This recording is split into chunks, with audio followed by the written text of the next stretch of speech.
आदाब, सत श्री अकाल। मैं शिल्पी आप सबका आज के इस लेक्चर में स्वागत करती हूँ। आई होप आप सबको जितने भी लेक्चर्स अभी तक दिए जा चुके हैं आपको अच्छे से समझ आ रहे होंगे। जैसा कि आप स्क्रीन पर देख पा रहे हैं कि हम आज यहाँ पर महिलाओं के विरुद्ध जो हिंसा होती है ना, उसके विषय में पढ़ेंगे। उनके समक्ष क्या चुनौतियाँ उत्पन्न होती हैं उसको देखेंगे, और इसी के साथ साथ ना केवल महिलाओं को लेकर बल्कि जेंडर इक्वेलिटी में हम महिलाओं के बारे में भी, पुरुषों के बारे में भी, इवन LGBTQ+, ठीक है, LGBTQ+ के विषय में भी जानेंगे कि उनके समक्ष भी क्या चुनौतियां हैं और इन सभी को लेकर गवर्नमेंट के क्या इनिशिएटिव्स लाए गए हैं, क्या स्कीम्स लाई गई हैं, या वर्ल्ड लेवल पर UN हो गया या NCRB की जो रिपोर्ट है उन सब में क्या कहना है इन चीज़ों को लेकर। तो उसमें आज हम सारा कुछ समराइज़ करके यहाँ पर पढ़ने वाले हैं। तो इसके अभी तक आपको पार्ट 1 एंड पार्ट 2 रिसीव हो गया होगा आई होप, और इसी के साथ आपको इसके PDF भी मिल चुके हैं। अगर आपने नहीं देखा है तो प्लीज़ इनको जाके देखिए, इन वीडियोस को देखिए, तब इस पार्ट पर आइएगा ताकि आप बेहतर समझ रख सकें। ठीक है, जैसा कि आपको सामने थंबनेल पे ही दिखाई दे रहा है कि बोलने का टाइम आ गया है, तो उनके विरुद्ध जो हिंसा होती है उसके अगेंस्ट कैसे वुमेन्स खुद के लिए स्टैंड ले रही हैं। ठीक है, गवर्नमेंट उनके लिए क्या काम कर रहा है, वो वॉयलेशन, चाहे वो शारीरिक हिंसा हो, मानसिक हिंसा हो, किसी भी प्रकार की हिंसा हो, महिलाओं के प्रति हो या फिर जेंडर बेस्ड या फिर LGBTQ थर्ड जेंडर की बात हो, तो किस प्रकार से उनके लिए क्या इनिशिएट्स लाए जा रहे हैं, कैसे वो खुद के लिए स्टैंड ले रही हैं, बदलते समाज के स्वरूप में उनके प्रति जो व्यवहार बदल रहा है, उन सब विषयों पे आज हम यहाँ पर डिटेल में बात करने वाले हैं। क्योंकि UPSC में इस प्रकार के प्रश्न आपसे कई बार पूछे गए, नॉट इवन UPSC में बल्कि स्टेट PCS में भी आपसे ऐसे क्वेश्चंस पूछे जाते रहे हैं। ठीक है, तो चलिए अब हम आगे बढ़ते हैं। जो बच्चे नए हैं मैं उनको बता देना चाहती हूँ कि आप मुझे फॉलो कर सकते हैं मेरे इंस्टाग्राम हैंडल पर। यहाँ पर कोई भी क्वेश्चन, कोई भी क्वेरी है तो आप मुझसे पूछ सकते हैं। ये मेरा टेलीग्राम हैंडल है, टेलीग्राम चैनल पर आप मुझे फॉलो कर सकते हैं। जितना भी मेरे द्वारा अभी तक पढ़ाया गया है वो सारे PDF इत्यादि और वीडियो के लिंक्स यहाँ पर आपको अवेलेबल हो जाएंगे।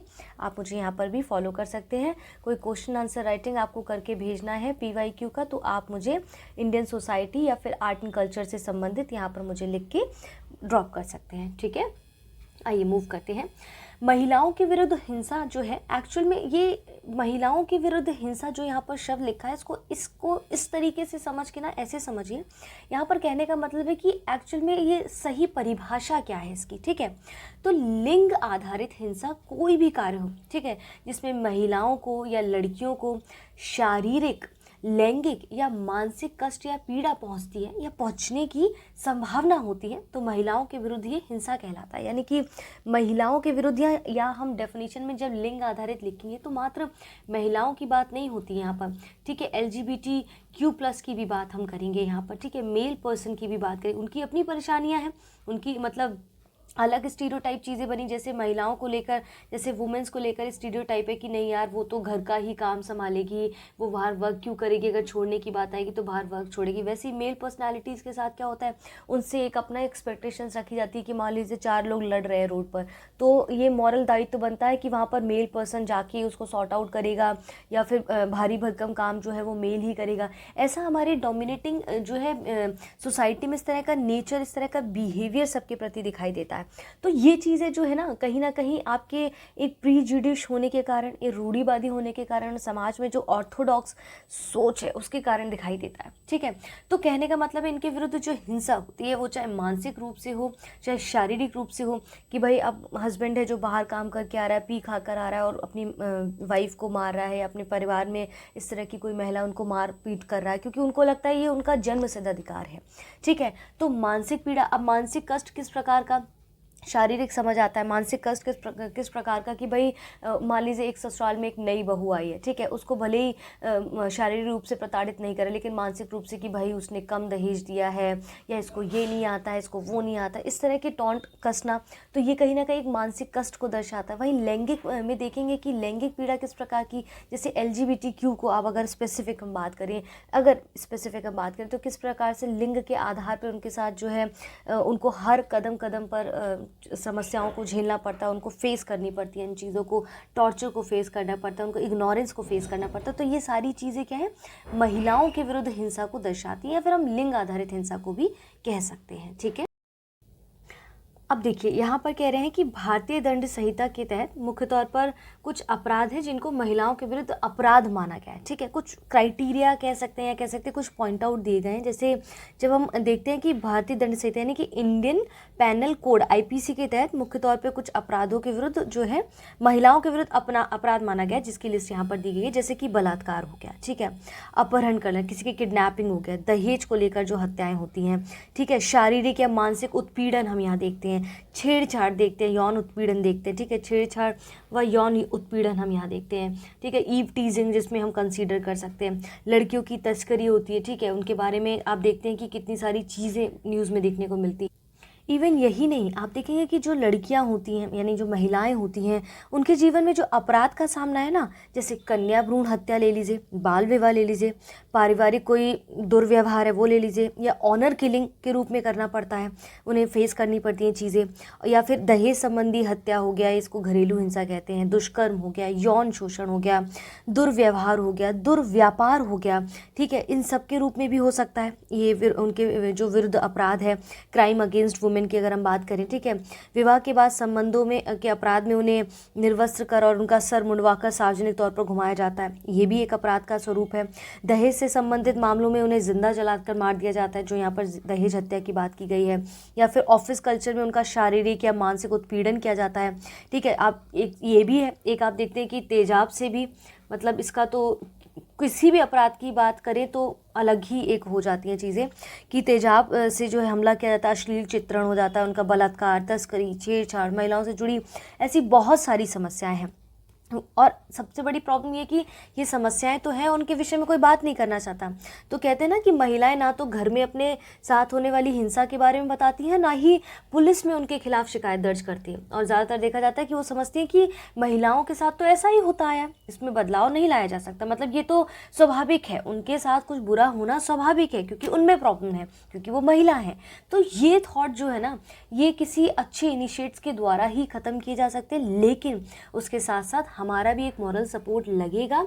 और ये सब कब संभव होगा? जब हम शिक्षित होंगे, हमारे परिवार में शिक्षित व्यक्ति होंगे, या हम शिक्षा को इम्पोर्टेंस देंगे, गरीबी पे काम करेंगे, या फिर हम कह सकते हैं कि लैंगिक समानता जो एसडीजी हमारे, जब हम एसडीजी की बात करेंगे तो उसमें समझेंगे किस प्रकार से गरीबी की बात की गई है, शिक्षा की बात की गई, कैसे जो गोल्स लिए गए हैं 17 गोल्स, इनको पूरा करने का जो एक उद्देश्य है, जो दायित्व 2030 तक, वो कैसे पूरा होगा, और कैसे ये सारी चीज़ों को हम उसमें जो है जेंडर इक्वलिटी के अंतर्गत भी देखेंगे, किस प्रकार से ये जो है हेल्पफुल हो सकते हैं हमारे समाज में, ठीक है, हमारे पूरे वर्ल्ड में, हमारी पूरी पृथ्वी पर एक तरह से कहें तो, ठीक है। अब यहाँ पर आगे बढ़ते हैं।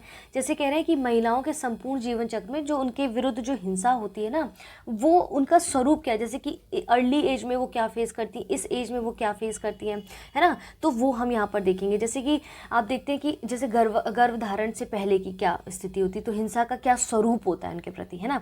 क्रोमोसोम चयन तकनीक के जरिए कन्या भ्रूण पर रोक लगाना, तो जब पता चल जाता है कि भाई कन्या है तो कन्या भ्रूण जो है, इस तरह की चीज़ें होती हैं। तो लिख रहे हैं महिलाओं के संपूर्ण जीवन चक्र में उनके विरुद्ध होने वाली हिंसा के अलग अलग रूप क्या हैं, ठीक है। तो यहाँ पर भी विभिन्न स्वरूप है। जैसे जन्म से पूर्व उनके साथ क्या होता है, लिंग विशिष्ट गर्भपात कराना, पता चल गया लड़की हो रही है तो चलो मार दो, मरने से पहले से ही उनके प्रति जो दुर्व्यवहार है वो शुरू हो जाता है कहीं ना कहीं, ठीक है। शिशु अवस्था में क्या है, बालिका शिशु हत्या देखी जाती है।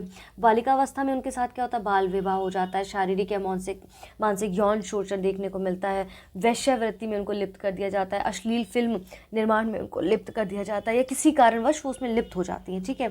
अब किशोरावस्था युवावस्था में उनके साथ क्या क्या चीज़ होती है, जैसे डेटिंग एंड ऑल, या फिर हम प्रेम प्रसंग देते हैं, लिव इन रिलेशनशिप में रहने लगते हैं, या फिर कोई वेश्यावृत्ति, अश्लील फिल्म हो गया, दुर्व्यवहार हो गया, घरेलू हिंसा हो गया, स्कूल में छात्राओं और शिक्षिकाओं के साथ जो छेड़खानी होती है, ईट टीजिंग होती है, या फिर बलात्कार होते हैं, ठीक है, इस तरह की जो गर्भपात होते हैं, ऑनर किलिंग होती है, वो सब इस एज में आपको देखने को मिलेंगे। इसमें लिव इन रिलेशनशिप के बहुत दर्दनाक जो है, मैंने आपको डिस्कस भी किया था कि किस प्रकार से यहाँ पर महिलाएं जो है अपना एक निर्णय लेती हैं, और एक केस भी आया था बीच में कि मुंबई या फिर दिल्ली का एक केस था, आपको याद होगा, कि कैसे वो लिव इन में रह रहे हैं, फिर उस लड़के ने उस लड़की की बॉडी पार्ट्स को काट कर विद इन 6 to 5 मंथ्स में कैसे धीरे धीरे फेंकना शुरू किया। तो मतलब एक स्वरूप जो है ना आज के समय पे डेटिंग एंड ऑल, ये प्रेम प्रसंग का कितना एक अलग स्तर पर चला गया है। सबके साथ ऐसा नहीं है, बट एटलीस्ट ये है कि बहुत घिनौने रूप में इसने स्वरूप ले लिया। तो क्या समस्याएं हैं जो जन्म के पूर्व से ही समस्याएं लड़कियों के साथ शुरू होती हैं और अंत समय तक उनके साथ कुछ ना कुछ चलता ही रहता है, चाहे वो भ्रूण हत्या से लेकर हो, चाहे वो बलात्कार से लेकर हो, चाहे यौन शोषण से लेकर हो, या फिर ये एसिड फेंकना जैसी चीज़ें हो। मतलब ही इसमें तो किसी को जिंदा लाश आप बना देते हैं, ठीक है। किसी भी कोई भी हिंसा का जो स्वरूप है वो इतना दर्दनाक है कि उसके विषय में बात करना भी बड़ा कष्टदायी महसूस होता है, ठीक है। प्रौढ़ावस्था, वृद्धावस्था, विधवाओं, वृद्ध महिलाओं द्वारा आत्महत्या करना, शारीरिक मानसिक यौन शोषण, इवन आपने केस भी पढ़ा होगा कि मेरे ख्याल से, मैं अगर गलत नहीं हूँ तो समथिंग गुजरात कांड के समय पे शायद ऐसा था कि वहाँ पर एक वृद्ध महिला के साथ, ठीक है, और उनकी बहू जो थी वो प्रेग्नेंट थी और उनकी प्लस बेटी के साथ वहाँ पर सामूहिक बलात्कार हुआ था, ठीक है। और उसके बावजूद भी कुछ ऐसा केस हुआ, बाद में उन अपराधियों को छोड़ दिया गया कुछ कहकर, समथिंग कुछ इस तरह से केस था। तो मतलब आप देख रहे हैं कि यहाँ पर अब जैसे कुछ लोग कहते हैं कि भाई क्या बोलते हैं, रेप का जो केस है वो इस कारण से क्योंकि महिलाओं ने या लड़कियों ने इस प्रकार से वस्त्र धारण कर रखे होते हैं, या फिर वो रात में क्यों निकलती हैं। आप मुझे ये बताइए, अगर 5 साल की लड़की का रेप होता है या वृद्ध की किसी महिला का रेप होता है तो उसने किस प्रकार के ऐसे वस्त्र या सिडक्टिव चीज़ें कर रखी होती है जिसके कारण उनका रेप होता है। इस बात पर किसी का कोई आंसर नहीं मिलता है मुझे अधिकतर। आप बताइएगा इस विषय में आपका क्या विचार है, आपका क्या कहना है, ठीक है। अब जैसे महिलाओं के विरुद्ध हिंसा को रेखांकित करने वाले कारण क्या क्या हैं वो, ठीक है, उनके पीछे जो अपराध हो रहे हैं उसके पीछे के रीजंस क्या क्या हैं। जैसे व्यक्तिगत रीजन है कुछ, तो जैसे व्यक्तिगत कारण क्या हो सकते हैं, सब संबंधों में अत्यधिक असमानता, ठीक है। जैसे मेल और फीमेल में क्या होता है, ज़्यादातर अगर हम इस विषय में बात करें तो एक डोमिनेटिंग नेचर होता है मेल पर्सनैलिटीज़ में ज़्यादातर देखने को मिलता है। तो कहीं ना कहीं वो इनइक्वालिटी उनके ऊपर डोमिनेट करते हैं, ठीक है। मादक पदार्थों, शराब का हानिकारक सेवन, जैसे बहुत बार देखते हैं बहुत फैमिलीज़ में ऐसा होता है कि मेल पर्सन खा पी कर उल्टा सीधा, मतलब शराब लेने के बाद, लिकर लेने के बाद क्या करते हैं, उनको मारते हैं क्योंकि उनको तो लगता है ये जन्मसिद्ध अधिकार है उनका। तो कहीं ना कहीं वो नेगेटिव इम्पैक्ट उनके घर पर भी डालता है, ठीक है। महिलाओं के प्रति देश द्वेष या पूर्वाग्रह, महिला द्वेष से भी तो मतलब कहीं ना कहीं झेलती है कि इसमें पूर्वाग्रह भी है कि ये काम ऐसे नहीं कर सकते, ये काम ऐसे नहीं कर सकते, आपको इसी तरीके से करना होगा क्योंकि यही महिलाओं के लिए जो है कॉन्सेप्ट बना हुआ है। तो इस तरीके की चीज़ें जो हैं कहीं ना कहीं समाज में एक असमानता को व्याप्त करती हैं। अब इसके साथ जैसे ये सब चीज़ें कि हम उनके प्रति किस तरह से पूर्वाग्रह, ऑर्थोडॉक्स चीज़ें या फिर ऑलरेडी माइंडसेट को देखते हैं, ठीक है। उनके जो कई कारण हैं महिलाओं के विरुद्ध हिंसा होने के, जैसे सामुदायिक कारण, कठोर पितृसत्तात्मक दिखता है आपको, ठीक है। कहीं ना कहीं इससे क्या, ये पुरुषवादी सामाजिक जो संरचना है ना, ये पितृसत्ता में खोजी जा सकती हैं इस तरह की चीज़ें। यहाँ पर देखते हैं कि पितृसत्तात्मक समाज होने के कारण जीवन के हर क्षेत्र में महिलाओं के ऊपर पुरुषों का वर्चस्व देखने को मिलता है और इसी बात का सहारा लेकर महिलाओं के जो मूल्य हैं, उनकी जो गरिमा है, उसको कम करके आंका जाता है और आजीवन उनके साथ भेदभाव किया जाता है इस चीज़ में। वहीं आप देखते हैं कि समाज में बच्चों की जो परवरिश है उसका जो प्रोसेस है वो भी जेंडर बेस्ड ही टिकी होती है। अक्सर देखा जाता है कि बचपन से ही क्या होता है कि परिवार और समाज के द्वारा लड़के और लड़की जो बच्चे होते हैं ना, शिशुओं के समाजीकरण की प्रक्रिया में भेदभाव किया जाता है और हमेशा से ही महिला सदस्यों में थोड़ा रचनात्मक कार्यों को प्रोत्साहन देने की बजाय उनमें नारी सुलभ कोमलता के आधिकारिक विकास को प्रोत्साहित भी किया जाता है, ठीक है। यहीं पर कह रहे हैं कि लैंगिक मानदंड, ठीक है, अत्यधिक निर्धनता भी कहीं ना कहीं उनके प्रति हिंसा को जन्म देती है। बेरोजगारी, देखिए अब कोई मेल पर्सन है, मान ले वो बेरोजगार है, ठीक है, उनके अगर बेरोजगारी का एक एस्पेक्ट देखें तो भी उस कंडीशन में भी उनको शारीरिक या मानसिक हिंसा महिलाओं पे करनी होती है। सार्वजनिक स्थानों पर महिलाओं की न्यूनतम उपस्थिति होती है। जैसे ब्रॉड लेवल पर आप देखते हैं कहीं पर कोई इस तरह का कार्यक्रम होता है तो उसमें महिलाओं की उपस्थिति कहीं ना कहीं कम देखने को मिलती है। पुरुष प्रधान समाज को बढ़ावा देने वाली जो लोकप्रिय संस्कृति है वो महिलाओं को हाशिए पर रखती हैं, ठीक है। महिलाओं के खुद के बेरोजगार होने के कारण भी आप देखते हैं हिंसा का कारण, क्योंकि ज़्यादातर वो घर में सारा काम काज संभालती हैं, सारा मेलो ड्रामा झेलती हैं, तो कहीं ना कहीं ये भी उनकी हिंसा का एक बहुत, उनके प्रति जो हिंसा होती है उसका बहुत बड़ा कारण है, ठीक है। अब इसके बहुत ये भी है एक चीज़ है कि जैसे कि अगर महिलाएं शिक्षित होंगी या गरीबी उस स्तर पर नहीं होगी तो उनके प्रति इस तरह का व्यवहार भी देखने को नहीं मिलेगा। शिक्षा, जनसंख्या, गरीबी, भुखमरी, ये सब चीज़ें ना कहीं कनेक्टेड हैं एक दूसरे से, इनको हम अलग तरीके से नहीं पढ़ सकते। जब हम SDG को पढ़ेंगे ना तब हम समझेंगे कि किस तरह से ये सारी चीज़ें कनेक्टेड हैं आपकी, ठीक है। जैसे 2020 के कंपैरिजन 2021 में देखेंगे महिलाओं के विरुद्ध जो हिंसा की घटनाएं थी उसमें इतनी बड़ी बढ़ोतरी थी। क्यों? क्योंकि आपने देखा होगा कि कोविड के समय पे भारत में जो शारीरिक और मानसिक हिंसा, घरेलू हिंसा है ना, उसमें बहुत बढ़ोतरी देखी गई थी महिलाओं के प्रति। तो उसके कई कारण भी हैं, अभी हम समझेंगे उसको। तो महिलाओं के विरुद्ध हिंसा को रोकने में भारत में क्या चुनौतियां आती कि अगर हम उसको रोकना चाह रहे हैं तो उसके समक्ष क्या क्या चैलेंजेस क्या आते हैं, जैसे कानून के कार्यान्वयन से संबंधित मुद्दे। अब जैसे बहुत बार लॉ बन गए लेकिन उनका इम्प्लीमेंटेशन नहीं है, या महिला पुलिसकर्मियों की कमी है। महिला पुलिसकर्मियों की कमी होने के कारण महिलाएं जो है अपने विरुद्ध होने वाली हिंसा को उतना अच्छे से नहीं रख पाती हैं। अपराध की सूचना देने की निम्न दर, बहुत बार ऐसे अपराध होते हैं कि कहा जाता है ना कि महिलाएं घर के बाहर ही नहीं बल्कि घर में भी असुरक्षित है। कोविड के टाइम पे ऐसा देखा गया था, स्पेशली अगर हम सिर्फ कोविड-19 की बात करें उस पैंडेमिक की, तो वहाँ पर जो रेप केसेस थे ना, उसमें ज़्यादातर 51% जो रेप केसेस थे वो घर के पारिवारिक जनों के द्वारा ही किए गए थे। तो इस तरह के अपराधों का तो कोई रिपोर्ट ही नहीं है, क्योंकि उनको चुप करा दिया जाता है कि नहीं तुम मत कहो, बदनामी होगी, तुम्हारे बारे में ही लोग गलत सोचेंगे। न्याय प्रणाली में रूढ़िवादिता है, कुछ कुछ जगह पे आप देखेंगे कि सही तरह से जस्टिस उनको नहीं मिल पाता है, थोड़ा रूढ़िवादी निर्णय हो जाते हैं। लैंगिक थोड़े पूर्वाग्रह, ऑर्थोडॉक्स चीज़ें, जिसकी वजह से कहीं ना कहीं उनको ये सब चीज़ें झेलनी पड़ती है कि नहीं आप ये नहीं कर सकते, आप वो नहीं कर सकते, या अगर उनके प्रति कुछ इस तरह की हिंसा हो रही तो उसके अगेंस्ट आप आवाज़ नहीं उठा सकते, क्योंकि हिंसा भी उन्हीं के प्रति हो रही है, और आवाज़ भी वो नहीं उठा सकते क्योंकि उनकी बदनामी होगी। तो इस डर से भी कहीं ना कहीं परिवार वाले जो हैं इस चीज़ में रोक लेते हैं। जैसे एक अभी केस आया था 1-2 दिन पहले ही, हाल फिलहाल में एक केस आया था, आई डोंट रिमेम्बर किस जगह का था। वहाँ पर था कि एक गर्ल थी, एक लड़की थी, उसकी शादी हुई थी किसी पर्सन से, तो 1 या 1.5 साल वो उसके साथ शादी में घर पे रहती है। तो 6 महीने बाद ही उसको पता चलता है कि भाई उसकी जिससे शादी हुई है, जिस लड़के से, जिस पर्सन से हुई है, वो ऑलरेडी मैरिड है। ठीक है, ऑलरेडी मैरिड है। तो जब ये बात इस लड़की के माता पिता को पता चलती है तो वो वहाँ मतलब बहुत परेशान होते हैं। 6 महीने तक उसको एकदम बंदी बनाकर एक तरीके से रखते हैं। तो जब केस वेस चल रहा होता है कोर्ट में, तो उसकी फैमिली वाले जब मिलने जाते हैं तो वो भी बड़े परेशान होते हैं। तो उसके पिता ने क्या किया, जो गर्ल थी उसके फादर ने क्या किया कि जब वो उसको उसके ससुराल से वापस लेने गए ना कि अब मेरी बेटी यहाँ नहीं रहेगी, ये सब सुनने के बाद डिवोर्स केस कंप्लीट हो गया जब, तो उन्होंने कहा कि भाई अब मेरी बेटी यहाँ नहीं रहेगी। तो जब वो ससुराल से लेने जाते हैं तो बड़े धूमधाम से ढोल नगाड़े वगैरह लेके जाते हैं, उसी तरह से जैसे उन्होंने शादी करके भेजा था। और उन्होंने इस पोस्ट को सोशल मीडिया पर डाला, तो वहाँ पर उन्होंने कहा कि जब मैं अपनी बेटी को विदा किया तो उतना खुशी राजी से किया, जब वो अगर वहाँ खुश नहीं है तो वहाँ से भी उसे खुशी खुशी में लेकर आऊँगा ना। लड़कियाँ बोझ नहीं होती हैं। अगर ये बात हम पिता समझें या हमारे समाज समझे कि अगर इस तरह की कोई क्रूर चीज़ें होती हैं हमारी बेटियों के प्रति, तो हम उन्हें खुशी खुशी अपने घर लेकर आएँ, उन्हें बोझ समझ के नहीं, या उनको इस तरह से समाज से छुपा के ना रखें। उसने कोई गलती तो नहीं की ना, उसके साथ गलत हुआ है। तो इस तरह के जो पॉजिटिव एक मैसेजेस हैं वो हमारे समाज में और उभर के आने चाहिए, ताकि एक जो नज़रिया है, एक जो नेगेटिव नज़रिया लोगों का बना हुआ है इस तरह की चीज़ों का कि अरे अब तो उसके पति ने छोड़ दिया या उसने उसको डिवोर्स दे दिया, इस तरह के अगर जेन्युइन जो रीज़न है उसके बेसिस पे उसे जज नहीं करना चाहिए। ठीक है, तो ये सारी चीज़ें जो है कहीं ना कहीं समाज में भारत में जो है महिलाओं के विरुद्ध जो हिंसा है ना, उसके समक्ष जो भारत को चुनौतियां फेस करनी पड़ी, वो ये सारी चीज़ें हैं यहाँ पर।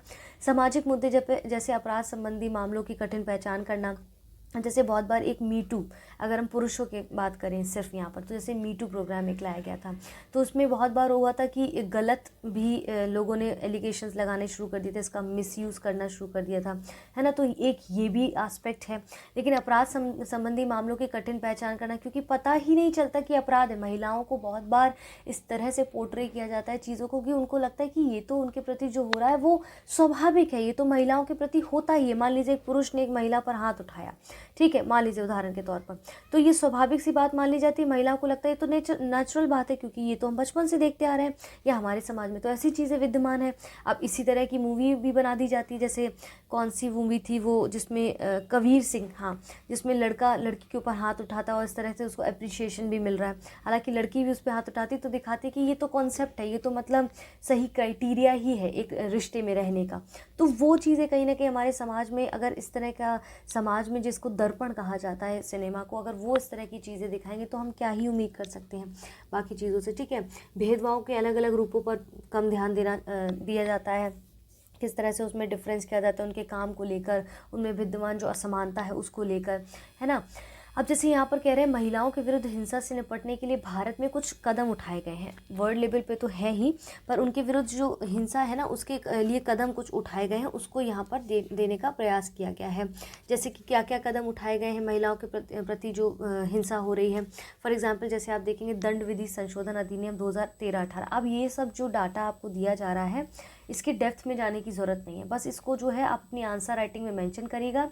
और ये जो कहते हैं ना कि जो प्रिपरेशन होती है आपकी, तो ये रेडीमेड आपको एक तरीके से ये रेडीमेड आपको आंसर मिल जाएगा। यहाँ पर रेडीमेड आंसर या रेडीमेड कंक्लूजन कह सकते हैं, या रेडीमेड इंट्रोडक्शन कह सकते हैं, या मेन पार्ट कह सकते हैं। इसको बना के रख लीजिए, यही से नोट्स ऐसे बनाइए, ठीक है। महिलाओं के विरुद्ध साइबर हिंसा से निपटने के लिए आईटी नियम कुछ तय किए गए। साइबर हिंसा पर भी मैं आपसे एक प्रश्न आज पूछूंगी।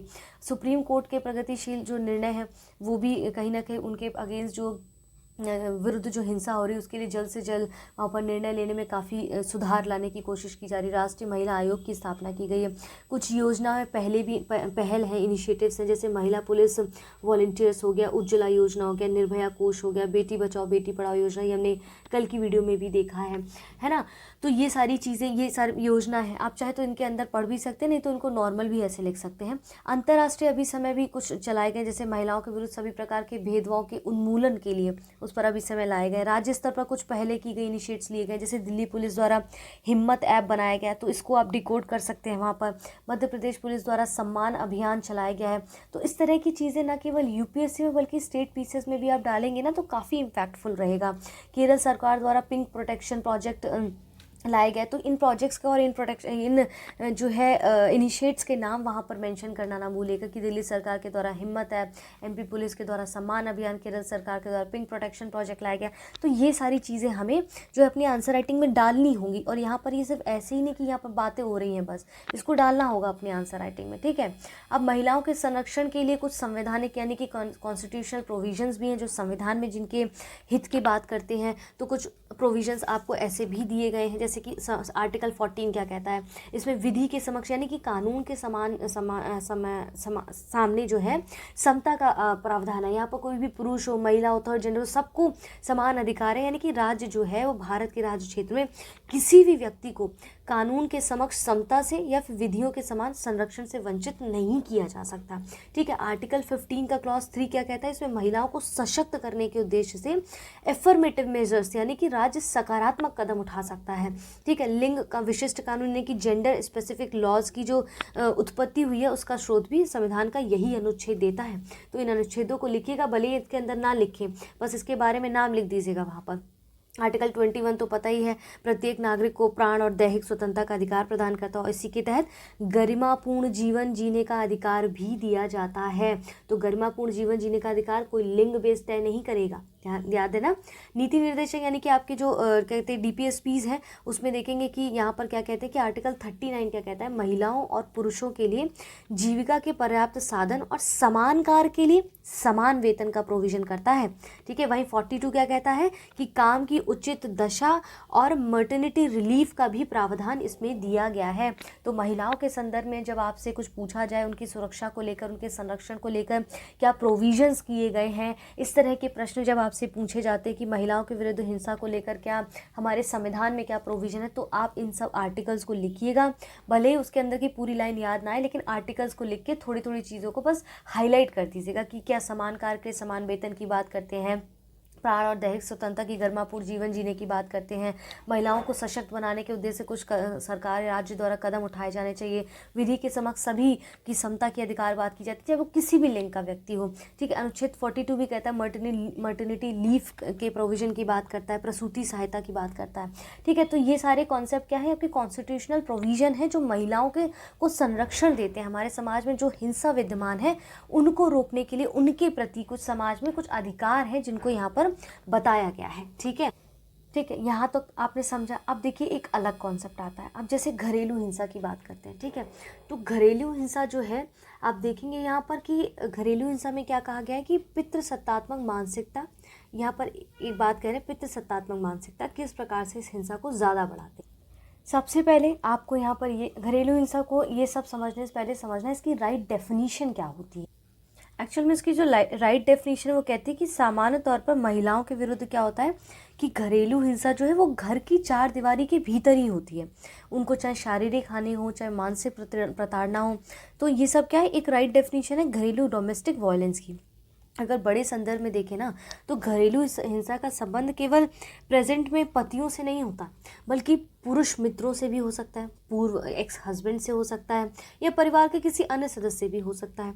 इस तरह की जो घरेलू हिंसा है वो विक्टिम या अपराधी के संबंध को दर्शाता है। हमारे देश में जो डोमेस्टिक वायलेंस है ना, जो डोमेस्टिक वायलेंस है उसका जो उद्देश्य है वो महिलाओं को पराधीन बनाए रखना होता है, और इसके लिए हिंसा के अलग अलग रूपों का सहारा लिया जाता है, चाहे वो शारीरिक रूप से हो, मानसिक रूप से हो, वित्तीय रूप से हो, या लैंगिक उत्पीड़न में भी किया जाता है। तो इसकी राइट डेफिनेशन ये है। अब यहाँ पर कह रहे हैं उसकी जैसे पितृसत्तात्मक मानसिकता, वही ऑब्वियस सी बात है, जागरूकता की कमी, महिलाएं अपने अधिकारों के बारे में इतनी जागरूक नहीं, जिसके कारण उनको इस तरह के वॉयलेंस को भी झेलना पड़ता है।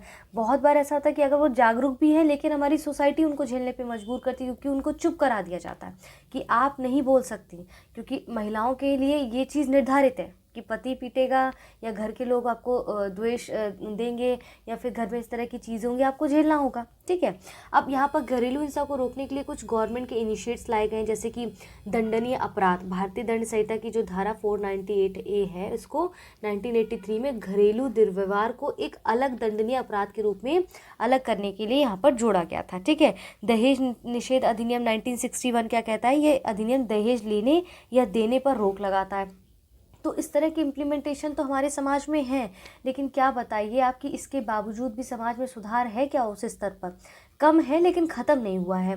घरेलू हिंसा अधिनियम 2005 से महिलाओं का संरक्षण, इसके महिलाओं के खिलाफ घरेलू हिंसा के मामलों की रिपोर्टिंग एक संरक्षण अधिकार को सुनिश्चित करता है। वहीं देखेंगे स्वधार गृह योजना और सखी वन स्टॉप जो सेंटर है वो क्या कहती है, तो यहाँ पर जो स्वधार जो गृह योजना है वो कहते हैं कि स्वधार जो गृह योजना है ये कमज़ोर परिस्थितियों में महिलाओं की जो नॉर्मल जो आवश्यकता है उनको प्रदान करती है, जिनमें वे महिलाएं शामिल हैं जिन्होंने अपने परिवार में संघर्ष, आपराधिक गतिविधियाँ, हिंसा, मानसिक तनाव, सामाजिक अलगाव के कारण अपना घर खो दिया है, या फिर जिन्हें वेश्यावृत्ति के लिए मजबूर किया जा रहा है या वो खतरे में है, तो उनके लिए ये जो ये योजना लाई गई है। सखी वन स्टॉप सेंटर क्या कहता है? ये योजना क्या है? ये देखेंगे OSC। ठीक है, OSC यहाँ पर ये देखा ना, वन स्टॉप सेंटर, तो वन स्टॉप सेंटर की बात करते हैं तो OSC उन महिलाओं को प्रदान करते हैं जिन्होंने हिंसा का अनुभव किया है, या फिर उन्हें पुलिस सुविधा, चिकित्सा देखभाल, कानूनी सहायता, चिकित्सा, मनोसामाजिक समर्थन या अस्थायी आवास सहित कई एकीकृत सेवाओं की आवश्यकता है। उनके लिए इस तरह की योजना, इस तरह के इनिशिएट्स लाए गए हैं, और इनको आप ज़रूर अपनी आंसर राइटिंग में मेंशन करिएगा, इसीलिए ये सारा कलेक्शन आपको यहाँ पर उपलब्ध कराया जा रहा है। ठीक है। अब वैवाहिक बलात्कार यहाँ पर समझिए क्या है। अब यहाँ पर वैवाहिक बलात्कार की जब हम बात करते हैं तो देखिए बलात्कार एक है, एक वैवाहिक बलात्कार को हम देखते हैं, तो डिफरेंस यहाँ पर इसको समझिए। पहले देखिए जो बलात्कार है ना, रेप, पहले तो इसको समझिए। आज के समय में क्या हो रहा है कि जो रेप की जो घटना है वो बहुत आम होती चली जा रही है ना, और एक सामाजिक बुराई के रूप में भी हमारे समाज में दिखाई दे रही हैं और अपने चरम स्तर पर पहुंच चुकी हैं। समाज का कोई भी वर्ग हो, चाहे कोई भी संप्रदाय, उससे अछूता नहीं रहा है। ठीक है। आप देखेंगे कि एक अध्ययन हुआ था जिसमें पता लगा कि लगभग 80% बलात्कार की जो घटनाएं हैं वो 10 वर्ष की बच्चियों से लेकर 30 इयर्स की महिलाओं के साथ ज़्यादा होती हैं। युवा स्त्रियों के साथ बलात्कार की संभावना सबसे अधिक होती है, और सबसे दुखद बात पता है क्या है कि महिलाओं के साथ होने वाली इन बलात्कार की 80% घटनाओं में उनके सबसे ज़्यादा नज़दीकी संबंधी या फिर उनके मित्र शामिल होते हैं। ठीक है। तो इस तरह की चीज़ें हमारे यहाँ विद्यमान है। अब टाइप्स ऑफ रेप में जैसे वैवाहिक, मैरिटल, देखेंगे मैरिटल जो रेप कहा जाता है, तो हमारे समाज में कई महिलाओं के पति को द्वारा ज़बरदस्ती सेक्स करने की त्रासदी से उन्हें गुजरना पड़ता है ना। कुछ पुरुष हैं जो महिलाओं को मनोरंजन का साधन भी मानते हैं मात्र। इस प्रकार के पुरुष किसी न किसी हीन भावना से वो ज़रूर ग्रसित होते हैं, अपनी पूर्व धारणाओं से ग्रसित होते हैं, जिसके कारण उनका व्यवहार इस प्रकार से महिलाओं के प्रति रहता है। ये एक प्रकार का क्या है, मानसिक रोग ही तो है ना। इन्हें सिर्फ अपनी सेक्स संतुष्टि से मतलब होता है, अपने साथी की भावनाएं क्या है उससे उन्हें कोई लेना देना नहीं होता। पति पत्नी के शरीर पर अधिकार समझकर ज़बरदस्ती कर बैठते हैं। पत्नियां शर्म या फिर वही सेम परंपरा के दबाव, सामाजिक सुरक्षा के अभाव के कारण विरोध नहीं कर पाती, जिसके कारण वो रजिस्टर नहीं होती उनका केस, और वे जबरन सहवास को विवाह के जीवन का अनिवार्य अंग मान लेती हैं। तो उनको अपने अधिकारों से जागरूक करना होगा, उनको बताना होगा कि ये राइट है, ये रॉन्ग है, ये राइट है, ये रॉन्ग है। ये नहीं कि कोई ज़बरदस्ती आपसे करा आफ्टर मैरिज तो वो करेक्ट है, नहीं। ठीक है। जैसे 11 अक्टूबर 2017 में आप देखेंगे एक केस आया था। सुप्रीम कोर्ट ने अपने ही एक अहम फैसले में नाबालिग पत्नी थी जो 18 वर्ष से कम आयु की थी, उससे शारीरिक संबंध बनाने को भी बलात्कार की श्रेणी में उन्हें वहाँ पर शामिल कर दिया। ठीक है, अब यहाँ पर कह रहे हैं जैसे भारतीय दंड संहिता की जो IPC धारा 375 है, वो बलात्कार करने वाले व्यक्ति की गतिविधियों को इसके तहत परिभाषित किया गया है। जो बच्चा लॉ कर रहा होगा ना, वो जानता होगा कि इसके अंदर कितने सारे प्रोविजन दिए गए कि रेप के आधार क्या क्या होंगे, या रेप के भी कई टाइप के प्रकार कहे जा सकते हैं उसमें। तो बहुत डेप्थ में यहाँ पर चीज़ें दी गई, कभी मौका मिले तो इसे ज़रूर पढ़िएगा IPC की धारा 375 के अंतर्गत। ठीक है, अब यहाँ पर कह रहे हैं कि जैसे सुप्रीम कोर्ट कहता है 2022 में उन्होंने क्या किया कि एक फैसला सुनाया कि महिलाओं को उनकी वैवाहिक स्थिति की परवाह किए बिना सुरक्षित गर्भपात का अधिकार है। वैवाहिक बलात्कार को medical termination of pregnancy act के उद्देश्यों के लिए बलात्कार की परिभाषा में शामिल किया जाना चाहिए। लेकिन कहीं हद तक आप देखें कि आज के समय पे वो क्या कहा जाता है कि भाई अगर आप इस तरह से वैवाहिक बलात्कार इत्यादि की बात करेंगे तो जो हमारे समाज में एक विवाह जो है 16 संस्कारों में से एक माना जाता है, उस पर प्रश्न चिन्ह लग जाएगा। तो इस तरह का कॉन्सेप्ट एग्जिस्ट ही नहीं करता। बहुत बार तो ऐसा भी सुनाई दिया कि एग्जिस्ट ही नहीं करता, कि अगर ऐसी चीज़ें हो ही नहीं सकती, क्योंकि ये कहीं ना कहीं परिवार जैसी संस्था को हानि पहुंचाएगा भविष्य में। ठीक है, अब यहाँ पर देखिए क्या कह रहे हैं, जैसे उस देश के नाम जिन्होंने वैवाहिक बलात्कार को अपराध घोषित किया गया जहाँ पर। ठीक है, तो जैसे संयुक्त राज्य अमेरिका ने क्या किया, 1993 में वैवाहिक बलात्कार को अपराध माना गया। और इसके बाद जो राज्य दर राज्य नियम वहाँ पर अलग अलग हैं। ठीक है, यूनाइटेड किंगडम में वैवाहिक बलात्कार अब वहाँ पर भी अपराध है। दोषी साबित होने के लिए संभावित आजीवन लाइफ टाइम कारावास जो उनको दिया जाएगा। साउथ अफ्रीका में क्या 1993 से वैवाहिक बलात्कार पर प्रतिबंध लगा दिया गया। कनाडा कहता है ये मैरिटल रेप एक अपराध है। मतलब ये सभी कहीं ना कहीं इसको अपराध मानते हैं। मतलब हमारे देश में जो है विवाह जो है इतने बड़े संस्कार के रूप में कहते हैं कि अगर इस तरह की चीज़ें उठेंगी तो विवाह जैसे संस्कार जो पवित्र संस्कार माना जाता है उस पर लोग विश्वास करना छोड़ देंगे, उस पर भरोसा कम हो जाएगा। पर इसका मतलब ये तो नहीं कि हम इस तरह की चीज़ों को इग्नोर कर दें, है ना। तो यहाँ पर ये भी चीज़ें। अब यहाँ पर महिलाओं के खिलाफ जो साइबर अपराध होते हैं, यहाँ पर क्या, अब साइबर अपराध क्या है, इसमें क्या है, जैसे ऑनलाइन आप देखते होंगे उनको कहीं ना कहीं जैसे बातचीत करके उनको धमका के या उनकी फ़ोटोज़ या उनकी इस तरह की चीज़ों को लीक किया जाता है। ठीक है, तो कंप्यूटर तकनीक का उपयोग करते हैं, उत्पीड़न और शोषण के उद्देश्य के लिए इंटरनेट का प्रयोग करते हैं, जिससे पीछे जैसे उसमें क्या क्या पीछा करना, उनको ब्लैकमेल करना, ईमेल के माध्यम से धमकी देना, फ़ोटो मार्फिंग करना, साइबर पोर्नोग्राफी करना, बहुत बार फ़ोटो एडिटिंग करना। आपने कुछ बीच में केसेस सुने होंगे कि भाई व्हाट्सएप पे कॉल आया, वीडियो कॉल, और किसी व्यक्ति ने वहाँ पर कॉल उठाया और उसकी फ़ोटोज़ में चली गई, उसने फ़ोटो की एडिट किया और इस तरह से वहाँ पर गलत साइट पे जाकर उसकी फ़ोटो और वीडियो को वहाँ पर अपलोड कर दिया और उससे धमकी देकर पैसे मांगना शुरू कर दिया। और इंसान क्या करता है, क्योंकि इस तरह की चीज़ें तो हमारे समाज में स्वीकृति नहीं है, तो घर में बात कैसे करे, तो इस समय पे क्या इंसान सुसाइड कर लेता है या फिर उस सदमे को झेल नहीं पाता है। तो इस तरह की क्राइम जो है ना, जो साइबर क्राइम है, वो बहुत व्यापक लेवल पर पहुँच चुके हैं। हॉलीवुड में ना इसकी एक मूवी भी बनी थी, हॉलीवुड में एक मूवी भी बनी है इस पर, काफ़ी मूवीज़ है, मतलब मुझे उस मूवी का नाम याद नहीं आ रहा, कि किस प्रकार से फ़ोन के कैमरे को हैक कर लिया जाता है, स्पेशली लड़कियों के साथ वहाँ पर, और उनका इस तरह से उनकी चीज़ों को वहाँ पर जो है कैप्चर करके उनकी वीडियो बना के उसको लीक कर दिया जाता है और उनको धमकी दे के वहाँ पर पैसे मांगे जाते हैं, और इस चक्कर में वो सुसाइड केसेस बहुत ज़्यादा बढ़ते हैं। तो इस तरह की चीज़ें हमारे देश में क्या, हमारे पूरे विश्व में इस तरह के साइबर, देखिए साइबर अपराध की जब बात की जाए ना, तो किसी पर्टिकुलर एरिया में नहीं कह सकते, पूरे होलिस्टिक वर्ल्ड की बात यहाँ पर की जाती है। ठीक है, तो अब यहाँ पर ये देखिए कहते हैं कि NCRB, देखिए अब आपको बहुत बार होगा ना कि डाटा जैसे याद नहीं होगा, लेकिन आपको ये पता होगा कि भाई इस जो है इसके अनुसार एक रिपोर्ट निकाली जाती है जो साइबर अपराध की बात करती है, अपराध की बात करती है बेसिकली। तो ये डाटा जो है यहाँ पर कुछ पुराने भी, इसको आप अपडेट भी कर सकते हैं। ठीक है, तो एक डाटा देना चाहेंगे तो आप दे सकते हैं, अदरवाइज कह सकते हैं नहीं डाटा याद है कि NCRB रिपोर्ट के अनुसार जो अपराध है वो कुल इतने दर्ज किए गए हैं समथिंग। ठीक है, देश भर में साइबर अपराध की जो अधिकांश घटनाएं वो तेलंगाना में केंद्रित थी, जहाँ घटनाएं 2019 में इतनी से बढ़कर इतनी हो गई। ये डाटा आप छोड़ दीजिए, मेन NCRB रिपोर्ट का नाम लेके भी आप लिख सकते हैं कि उसके द्वारा ये रिपोर्ट जारी की जाती है जिसमें अपराध की बात की जाती है। महिलाओं के खिलाफ साइबर अपराध को रोकने के लिए सरकार के द्वारा क्या क्या उपाय किए, जैसे भारतीय साइबर अपराध समन्वय केंद्र लाया गया। ठीक है, राष्ट्रीय साइबर अपराध रिपोर्टिंग पोर्टल लाया गया, इसमें महिलाओं और बच्चों को लक्षित करने पर ध्यान केंद्रित करते हुए आम जनता के लिए सभी प्रकार के साइबर अपराधों से संबंधित घटनाओं की रिपोर्ट करना संभव बनाना है इसमें, ठीक है। महिलाओं और बच्चों के खिलाफ साइबर अपराध को रोकथाम की योजना, इसका उद्देश्य था कि राज्यों को साइबर फोरेंसिक प्रशिक्षण सुविधाएं स्थापित करने, जूनियर साइबर सलाहकारों को प्रशिक्षण प्रदान करने और उन्हें काम पर रखने में सहायता करना है। तो ये 2-3 नाम आप मेंशन कर सकते हैं वहाँ पर। इसके बाद नेक्स्ट आता है आपका यहाँ पर वेश्यावृत्ति यानी कि प्रोस्टिट्यूशन की अगर हम बात करें तो यहाँ पर क्या क्या उसके क्या प्रावधान है या उसके बारे में सुप्रीम कोर्ट ने क्या कहा है या उसके लिए फैक्ट्स क्या क्या है यहाँ पर, उन सबको यहाँ पर हम देख लेते हैं, ठीक है। तो सबसे पहले हमें ये समझना है कि जैसे वेश्यावृत्ति की बात कर रहे हैं तो उसको खत्म करने के उपाय, सुझाव, इन पर बहस, उन सबको तो हम देखेंगे ही, पर प्रोस्टिट्यूशन का एक्चुअल में क्या मतलब है उसको हम इस तरह से समझेंगे। जैसे स्त्रियों और कन्याओं के जो अनैतिक व्यापार होते हैं उसका अधिनियम 1956 कहता है, ठीक है, क्या है, suppression of immoral traffic prevention act 1956 के अनुसार वैश्या वह स्त्री है जो कि धन या वस्तु के बदले में अवैध यौन संबंधों, ठीक है, यौन संबंधों के लिए अपना शरीर पुरुष को सौंपती है। तो इस प्रकार के जो अवैध संबंध के लिए वो शरीर अर्पित करना क्या कहलाता है, आपका वेश्यावृत्ति यानी कि प्रोस्टिट्यूशन वर्क कहलाता है, ठीक है।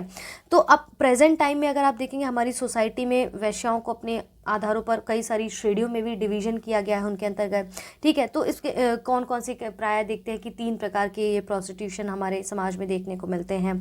तो इसमें जैसे आप देखेंगे कि जैसे वो वेश्याएं जो संगठित अड्डों पर अपने शरीर को बेचती है, जिनका नियंत्रण उन अड्डों पर मालिकों के हाथ में होता है, पहला। दूसरा आप देखेंगे वो वेश्याएं जो सभी तरह से स्वतंत्र रूप से अपना व्यवसाय चलाती हैं। तीसरा आप देखेंगे वो स्त्रियां जो पूर्णतः वेश्या नहीं है लेकिन पारिवारिक जीवन में रहते हुए भी आर्थिक लाभों के लिए, फाइनेंशियली चलाने के लिए खुद को चोरी छुपे इस व्यवसाय में लिप्त रहती है। तो डायरेक्टली इनडायरेक्टली उनका जो इस व्यवसाय में लिप्त होना आर्थिक रूप से डिपेंडेंसी है, एक अलग स्वरूप है उसका, है ना। तो माना जाता है कि जो प्रोस्टिट्यूशन है वो सबसे पुराना पेशा है हमारे समाज में, और ये सबसे पुराना पेशा हो या ना हो लेकिन ये विश्व के सभी समाजों में ज़रूर पाया जाता है।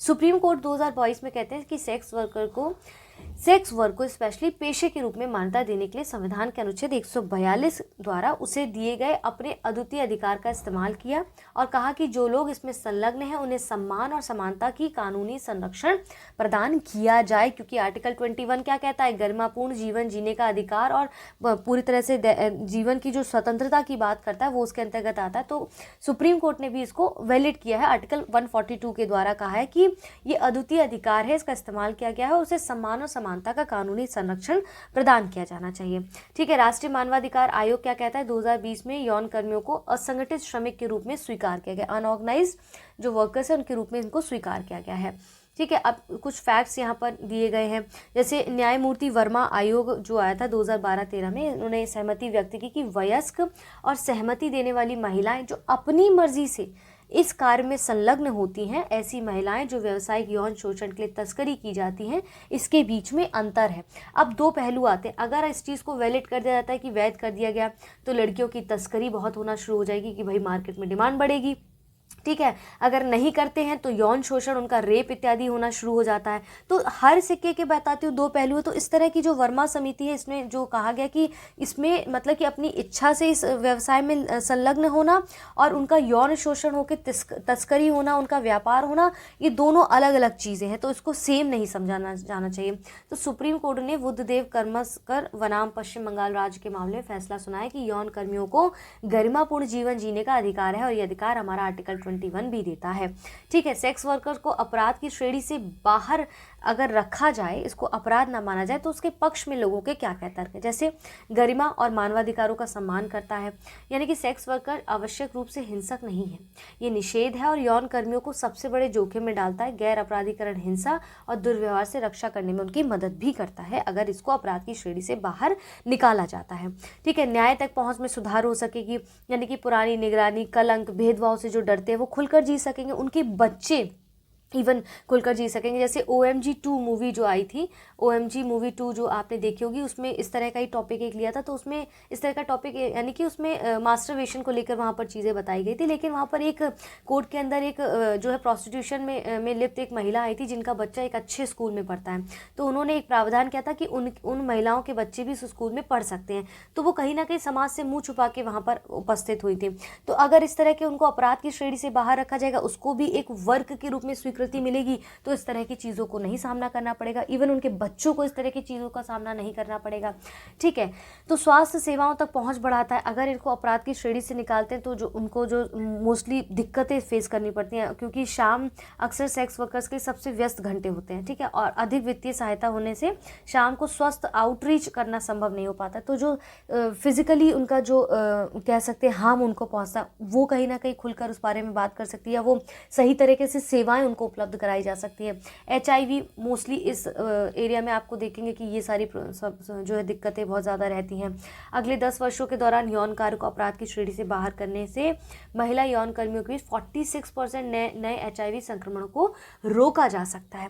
और ये जब उनके बीच में विद्यमान होगा तो बाकी लोगों में भी बाहर जाएगा जो इस कार्य के लिए आ रहे होंगे। ठीक है, अब तस्करी के लिए प्रभावी प्रतिक्रिया की अनुमति देता है। अगर यौन कर्मी तस्करी के खिलाफ लड़ाई में स्वाभाविक सहयोगी हो सकते हैं, कि अगर इसको हम वैध बना देते हैं तो कहीं ना कहीं ये जो रेप केसेस है, जो तस्करी, वो कहीं बंद होगी। कहने का मतलब ये है, तस्करी के शिकार लोगों को सही संसाधनों की ओर निर्देशित करने की स्थिति में हो सकते हैं, जिससे समस्या के लिए प्रभावी प्रतिक्रिया हो सकती है। और अगर इस तरह के केसेस आते तो उन पर भी रोक लगाई जाए। लेकिन दोनों पहलू जो है पैरेलली चलेंगे, कि रेप केसेस कम होंगे लेकिन तस्करी की जो मात्रा है वो ज़्यादा बढ़ना देखने को शुरू हो जाएगी। ठीक है, इस तरह का खुला एक तरीके से कहते हैं कि उनको निमंत्रण दे दिया जाएगा। ठीक है, हमने वेश्यावृत्ति को समझा, विवाह में जो है रेप को समझा, और इत्यादि चीज़ों को हमने महिलाओं के विरुद्ध हिंसा को समझा। उसी कड़ी में हम जैसे जन्म से पूर्व जो महिलाओं के प्रति, जो बालिकाओं के प्रति जो उनके जन्म से पूर्व की दिक्कतें होती है, वो कन्या भ्रूण हत्या है। तो इसमें क्या होता है कि माँ के गर्भ में ही कन्या को गर्भपात कर दिया जाता है, जिसे शिशु हत्या भी माना जाता है। ठीक है, इसके लिए भी गवर्नमेंट ने कुछ इनिशिएट्स उठाए, जैसे सामाजिक जागरूकता बढ़ाना, जैसे पितृसत्तात्मक सामाजिक दृष्टिकोण या पूर्वाग्रहों का मुकाबला करने के लिए स्कूल निर्देश में लिंग संवेदीकरण, या साथ ही नर्स और दाई की भूमिका को शामिल किया जाना चाहिए, कि उनको पहले से नहीं बताना चाहिए कि भाई मेल है या फीमेल है। नर्स जो है छात्रों को मानव जीवन के मूल्य, कन्या भ्रूण हत्या, फीमेल फोर्टिसाइड देखेंगे कि फोर्टिसाइड की बात करते हैं। ठीक है, इसके बारे में जागरूकता बढ़ाने में उनकी भूमिका के बारे में सिखा सकते हैं, ताकि इस हत्या को रोकने से बचाया जा सके। तो सोशली कहीं ना कहीं अवेयरनेस बढ़ाने पर बात की जा रही है। ठीक है, कानूनी दृष्टिकोण क्या है, तो उसमें कानूनी कुछ दृष्टिकोण भी हैं, जैसे कि आप देखेंगे 1994 भारतीय संसद द्वारा कन्या भ्रूण हत्या को रोकने और उससे गिरते लिंगानुपात को उलटने के लिए एक अधिनियम जारी किया गया था, जिससे बच्चों के लिंग का निर्धारण करने की प्रथा को गैर कानूनी घोषित कर दिया गया। और आज के समय पे सारे हॉस्पिटल्स में आपको ये सुविधा देखने को मिलेगी। ठीक है, फिर भी कहीं ना कहीं ये चीज़ें कहते हैं ना कि वहाँ पर कितनी भी सुविधाएं, कितनी भी कानून बना दिए जाए, लेकिन कोई ना कोई लोग जो है उसका दूसरा तरीका निचोड़ ढूंढ ही लेते हैं। ठीक है, किशोरी शक्ति योजना लाई गई। इसमें क्या था कि जो अधिनियम है 2000 में लाया गया था, किशोरियों के बीच स्वास्थ्य और पोषण की समस्या के समाधान के लिए इस कार्यक्रम को एक हिस्से के रूप में शुरू किया गया। अगले 2002 और 2003 में इसे किशोर लड़कियों के लिए पोषण कार्यक्रम के रूप में पूरक बनाया गया, ताकि भाई आप पहले मार देंगे या नहीं मारते तो उस तरह की सुविधाएं जो है गवर्नमेंट देगी, ताकि लोग उसको उससे प्रोत्साहित और कन्याओं को मारने की ना सोचें। हाल ही में गठित राष्ट्रीय पोषण कार्यक्रम के लक्ष्य क्या है, स्टंटिंग, अल्प पोषण, एनीमिया और जन्म के समय कम वजन वाले नवजात शिशु के लिए योजना शुरू की गई। सुकन्या समृद्धि योजना, वही उज्ज्वला योजना। अब इसमें क्या है कि अवैध व्यापार की समस्या से निपटने के लिए क्या हुआ कि जो व्यावसायिक यौन शोषण के लिए अवैध व्यापार की रोकथाम और बचाव की बात की, पुनर्वास की उनके लिए बात की, अवैध व्यापार के पीड़ितों को फिर से एकीकरण के लिए एक आवास की योजना की उनकी बात की गई है। योजना के प्राथमिक घटक जैसे कौन कौन से, रोकथाम नंबर 1 है, इसके बाद बचाव की बात की गई, पुनर्वास की बात की, फिर पुनः एकीकरण उनका चौथा चरण। तो इस स्टेजेस में कहीं ना कहीं उनको हेल्प की जाएगी, किसके द्वारा, उज्ज्वला योजना के द्वारा। तो इन योजनाओं के अंदर आप भले ही ना लिखें, बट एटलीस्ट जब बात आती है वेश्यावृत्ति की बात आए, या फिर इस तरह से अगर बात आए, माफ़ी चाहती हूँ, जैसे कन्या भ्रूण हत्या के बीच की बात आती है, क्योंकि सब कनेक्टेड है भाई। कहीं ना कहीं वो समाज में उस तरह की उनके प्रति जो हिंसा हो रही है उससे बचने के लिए भी माँ बाप इस तरह के स्टेप्स लेते हैं। तो ये सब जो चीज़ें हैं वो कहीं ना कहीं एक पॉजिटिव इम्पैक्ट हमारे समाज में डालती हैं। इन सब योजनाओं के थ्रू उनको रोका जा सकता है। जैसे हरियाणा सरकार ने क्या किया कि राज्यों ने अपनी बेटी हमारी, आपकी बेटी हमारी जैसी जो पहल शुरू की है, ठीक है, अनुसूचित जाति या फिर BPL परिवार में जन्म लेने वाली जो पहली बालिका होगी, इस योजना के तहत राज्य सरकार से उसको 21,000 रुपये की जो है राशि मिलेगी। पंचायतों ने बेटियों के साथ फोटो सेल्फी विद डॉटर ठीक है। सेल्फी विद डॉटर जैसे बेटी बचाओ बेटी पढ़ाओ के ये जो अभियान शुरू किए गए, इससे कहीं ना कहीं बेटियों को है एक पॉजिटिव रूप में देखने का प्रयास कराते हैं, जो इस प्रयास के लोगों को करीब लाते हैं, या उनकी बेटियों को बोझ ना समझ के उनको एक पैरेलली समझने की कोशिश करते हैं। जैसे कि पुत्र उसके लिए समान है, वैसे बेटी भी उसके समान होनी चाहिए। तो सेल्फी विद डॉटर जैसा कॉन्सेप्ट लाया गया। ऐसे कई सारी केस स्टडीज़ और भी हैं या योजना है जिनको आप मेंशन कर सकते हैं अपने आंसर राइटिंग में। ठीक है। अब प्रेजेंट टाइम में क्या सुधार यहाँ पर लाए गए हैं उनको फटाफट देख लेते हैं। जैसे कि मानसिक धर्म अवकाश की बात करते हैं कि भाई लड़कियों को जब वो जो वर्किंग अगर है तो उनको कहीं ना कहीं 2 दिन का या 1 दिन का मासिक जो है धर्म अवकाश होना चाहिए, बिल्कुल होना चाहिए। ठीक है। हिंदू महिलाओं के विरासत अधिकार है यहाँ पर, जैसे सुप्रीम कोर्ट ने कुछ टिप्पणी की थी कि बेटियों को विरासत के रूप में अपने परिवार पिता की जो धन संपत्ति है, माता की धन संपत्ति, उसमें उनका भी अधिकार होना चाहिए। अदालती उद्घोषणाएं प्राचीन ग्रंथ कहते हैं कि जिसमें कई महिलाएं उत्तराधिकारियों पत्नी बेटियों के अधिकारों को मान्यता भी दी गई थी, साथ ही प्रतिष्ठित विद्वानों द्वारा इस पर टिप्पणी भी की गई है। ठीक है। अब जैसे सरोगेसी कानून लाए गए हैं, जैसे अधिनियम है, सहायक प्रजनन प्रौद्योगिकी अधिनियम है, उसके सामने अब सरोगेसी और गर्भपात को लेकर कुछ चुनौतियां भी हैं, जैसे भेदभावपूर्ण क्या है। इन दोनों अधिनियमों की इन विवाहित महिलाओं के प्रति भेदभावपूर्ण होने के कारण आलोचना भी की गई है। जिनके पहले से ही बच्चे हैं या सरोगेसी के माध्यम से अपने परिवार को बढ़ाना चाहते हैं, साथ ही एकल पुरुष जो इस प्रथा के माध्यम से पिता बनने के विकल्प चुन सकते हैं, ये चुनौतियां उनके प्रति उनको फेस करनी पड़ती, भेदभावपूर्ण चुनौतियां आती कि नहीं वो ये लोग सरोगेट मदर ले सकते हैं, ये नहीं कर सकते हैं। प्रजनन स्वायत्ता, इसमें बच्चे पैदा करने और बच्चे पैदा करने की स्वतंत्रता शामिल है जो राज्य के दायरे से बाहर होती है। ठीक है। गोपनीयता का मुद्दा, बांझपन की आवश्यकता को सरोगेसी को सही ठहराने के लिए इस्तेमाल नहीं किया जा सकता कि अगर आप बांझ हैं तभी सरोगेट मदर ले सकते हैं या सरोगेट मदर को रख सकते हैं, बच्चे करा सकते हैं, क्योंकि संविधान का आर्टिकल 21 के अनुसार बांझपन प्रमाण पत्र का अधिकार व्यक्तिगत गोपनीयता पर हमला करता है।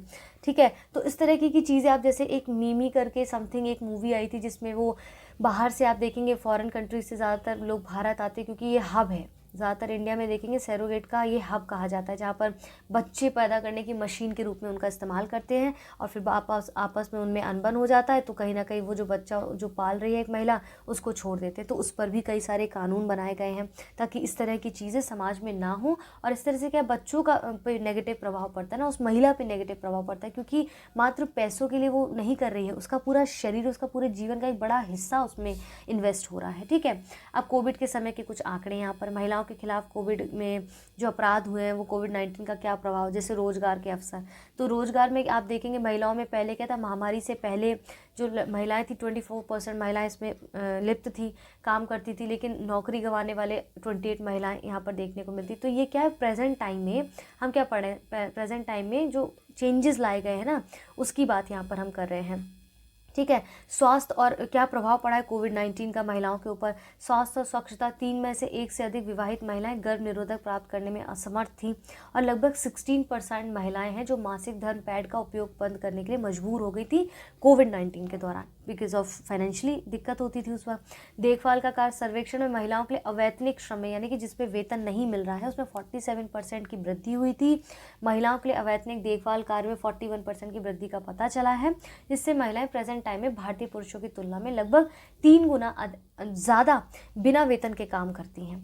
घरेलू दुर्व्यवहार तो है ही, राष्ट्रीय महिला आयोग जो NCW है उन्होंने लिंग आधारित हिंसा में 2 गुना की अधिक वृद्धि उस दौरान दर्ज की गई थी। और सबसे ज़्यादा यूपी के आप देखेंगे क्षेत्र में ज़्यादातर देखा गया था कि वहाँ पर महिलाओं के प्रति जो है बहुत ज़्यादा दुर्व्यवहार किया जाता था। ठीक है। अब जैसे एक आपने कहानी सुनी होगी, इसे तो एक अभी मुझे याद आता है, इसे तुलसीदास जी ने जो रामचरितमानस ठीक है लिखी थी, उसमें उन्होंने लिखा था कि ढोल गवार शूद्र पशु नारी ये सब ताड़न के अधिकारी। ठीक है। तो ये जो कॉन्सेप्ट है ना, एक तो यहाँ पर ये समझना, ये मैं क्यों बता रही हूँ, क्योंकि अभी हमने जब बीच में देखा कि महिलाओं को पर हिंसा करने का या उन पे शारीरिक हिंसा का जो जन्म सिद्ध अधिकार मान लेते हैं पुरुष, तो वो कहते हैं अरे तुलसीदास ने भी तो रामचरितमानस में लिखा, और वो इस बेसिस पे इसको समझते हैं कि ये तो सही बात है, क्योंकि तुलसीदास ने ऐसा लिखा है कि ढोल गवार शूद्र पशु नारी ये सब ताड़न के अधिकारी, जबकि ऐसा नहीं है। जब भगवान राम समुद्र से प्रार्थना कर रहे थे कि भाई आप हट जाओ, साइड हो जाओ, नहीं तो हमें तीर चला के आपके ऊपर से गुजर के श्रीलंका जाना पड़ेगा, तो लंका जाना पड़ेगा। तो उसमें क्या कहते हैं, तो तब वहाँ पर इस तरह से समुद्र के वक्तव्य यहाँ पर कहे गए, राम के या तुलसीदास के खुद के वक्तव्य नहीं, बल्कि समुद्र के वक्तव्य उस समय पे कहे जाते हैं जब वो वहाँ पर तीर मारने की बात करते हैं। तो वो वहाँ से कॉन्सेप्ट आता है हमारे साथ, ठीक है। तो इस तरह की काफ़ी सारी योजनाएं हैं जिनको हमें पढ़ना है, कॉन्सेप्ट है जिनको हमें समझना है। आज का अगर होमवर्क की बात करें तो आपके लिए होमवर्क है कि डिजिटल, ठीक है, डिजिटल जो रेप है वो क्या होता है, डिजिटल रेप क्या है। अब इसको लिखेंगे कैसे, डिजिटल रेप की बात करते हैं तो उसको लिखेंगे कैसे, आपका होमवर्क है ये। तो डिजिटल रेप क्या है पहले समझाना है उसमें, इसके बाद इसमें देखना है कि इसके डिजिटल रेप होने के कारण क्या क्या है, एंड देन आप देखेंगे कि गवर्नमेंट के द्वारा क्या प्रावधान लाए गए हैं, क्या प्रोविजंस हैं, या फिर क्या इनिशिएटिव्स लाए गए हैं, ठीक है, क्या इनिशिएटिव्स लाए गए हैं वो लिखना है। और इसमें कोई एग्जाम्पल अगर आपके पास हो तो यहाँ पर एग्जाम्पल भी आपको मेंशन करना होगा। तो होमवर्क क्या है, डिजिटल रेप के बारे में आपको एक पेज में लिखना होगा, और लिख के मुझे ज़रूर मेरे टेलीग्राम चैनल पर या इंस्टाग्राम पर लिखिए, इस पर रिसर्च करिए। ऐसा नहीं कि किसी किताब में मिलेगा, इंटरनेट पे सर्च करिए, देखिए कैसे नहीं मिलेगा, और जाके मुझे दिखाइए। आपको डायरेक्ट सेम लिखना है, डायरेक्ट लिखिए, पर मुझे दिखाइए, एटलीस्ट मेहनत करिए। मैं जो इतनी मेहनत कर रही हूँ यहाँ पर किसके लिए कर रही हूँ, आप लोगों के लिए कर रही हूँ ना। अगर आप लोग रिस्पॉन्स नहीं देंगे तो फिर क्या फ़ायदा मेरी इतनी मेहनत करने का। तो सही व्यक्ति तक इन वीडियोज़ को पहुँचाइए, मेरी वीडियोज़ को लाइक करना ना भूलें, मेरे चैनल को सब्सक्राइब करना बिल्कुल ना भूलें, हमारी वीडियोज़ को शेयर करना बिल्कुल ना भूलें, ताकि सब इसका लाभ उठा सकें। जब मैंने शुरुआत करने की कोशिश की गई थी तो काफ़ी लोगों की उसमें सहमति आई थी, पर जब आप वीडियोज़ डालती तो आप उस तरह से अपनी सहभागिता दिखा ही नहीं रहे हैं, तो कहीं ना कहीं मेरा भी मॉरल डाउन होगा ना। अगर आप निरंतर इन वीडियोज़ को चाहते तो उसको शेयर करना शुरू करिए, इस पर सही अपनी प्रतिक्रिया दीजिए, ताकि लगे कि हाँ भाई आप भी उतनी मेहनत कर रहे हैं ना साथ साथ में। तो इस पर आंसर राइटिंग मुझे करके या एक पेज में सिर्फ ऐसे नॉर्मल लिख के दिखाइएगा, ताकि मैं देखूँ हाँ आप भी साथ में मेहनत कर रहे हैं या नहीं कर रहे हैं। तो फिलहाल के लिए आज की इस वीडियो को यहाँ पर इतना ही रखते हैं, जल्द मिलते हैं एक और नए टॉपिक के साथ, एक और नई वीडियो के साथ। तब तक के लिए अपना ध्यान रखें, धन्यवाद।